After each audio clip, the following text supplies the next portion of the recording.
Hello po mga ka-YouTube channel. Ipapakita ko po sa inyo yung nursery po namin ng asawa ko. Ayan po yung nursery namin. Ayan. Ayan po. Hanggang doon po yan sa dulo. Yung mga punla po namin ay kakao. Ayan po yung kakao. Bading na po yan. Tingnan nyo po. Ayan po, bading. Ito. Tapos nung nabuhay po siya, ayan. Ganyan po siya pag sumuloy. Makikita nyo naman po. Ito po, seedling pa po yan. Ito, seedling. Babadingan pa po yan. Pero yung iba po, bading na po. Tulad po yun, oh. Yun, bading na po yan. Ayan, seedling po yan. Ayan, mga bading. Yan. Yung iba po, yung may mga suklot pa po yan, yung mga plastic. Mga buhay pa po yan. Mga ano pa po siguro. Hindi pa po siya nagasuloy. Tulad po ito, buhay. Ayun. Tinanggalan ko po ng suklot. Late po kasi yung iba minsan. Yung iba po kasi nauuna. Yung iba po nalilate. Tulad po ito, oh. Ayun, buhay. Yan po. Tanggal ko na po yan. Ayan po ang nursery po namin. Ito po yung kakao na ano, ipapakita ko po sa inyo. Yung itinatanim po. Itatanim po namin yan. Ayan. Kung makikita niya po, ayan po ay pangtanim na sa plastic. Pag iyan po ay lumaki na, pag naitanim na, magiging ganito po yan. Yan. Pag marami na po siyang dahon at mataas na, pwede na po siyang badingan. Yan po, babadingan. Tapos pag nabadingan po siya, ito na magiging itsura niya. Ayan, bading na.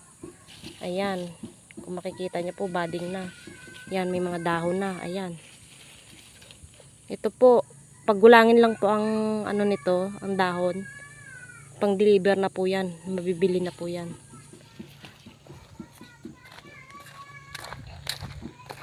Ayan po, ang nursery. Meron din po kami doon na nursery. Yan po sa tabi ng daan. Ano naman po yun? Lansones. Ayan po, mga lansones po yan. Yan, lansones po. Duko at longkong. Ayan po, kung makikita nyo po. Yun. Lansones po yun, bading. Hanggang doon po yan sa dulo. Dito lang po tayo muna sa kakao. Ito po yung kakao. Ayan. Pantanim po yan. Kung makikita nyo po yan, ah. Unti-unti na silang tumataas. Ayan po. Yan. Pag yan po yung nagkadahon na, itatanim ko na po yan sa lupa. Ayan. Ayan po, mga bagong bading. Bagong suloy lang po ng dahon. Yung iba po may suklot pa. Ayan po. Makikita nyo po yan. May suklot pa po yung iba. Ayan po, tingnan nyo po, may dahon. Ayan o. Pag buhay na po siya, ganito siya. Tapos tanggalin lang po yung suklot. Ayan na. Pag gumulang po yan, pambenta na. Ayan, kung makikita nyo po yung nursery ko. Ito po. Tataniman ko po to. Yan. Tataniman ko po yan ng ano, yun yung bininhi ko po. Diyan ko po itatanim yun kapag may dahon na. Ayan. Ayan po, meron pa po yan doon sa dulo. Yan po yung nursery ko. Nursery po namin pala ng asawa ko.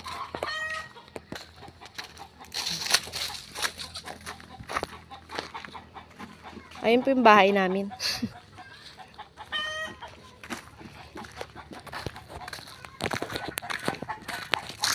Okay na po. Subscribe nyo po ako, ha. So, maraming salamat po.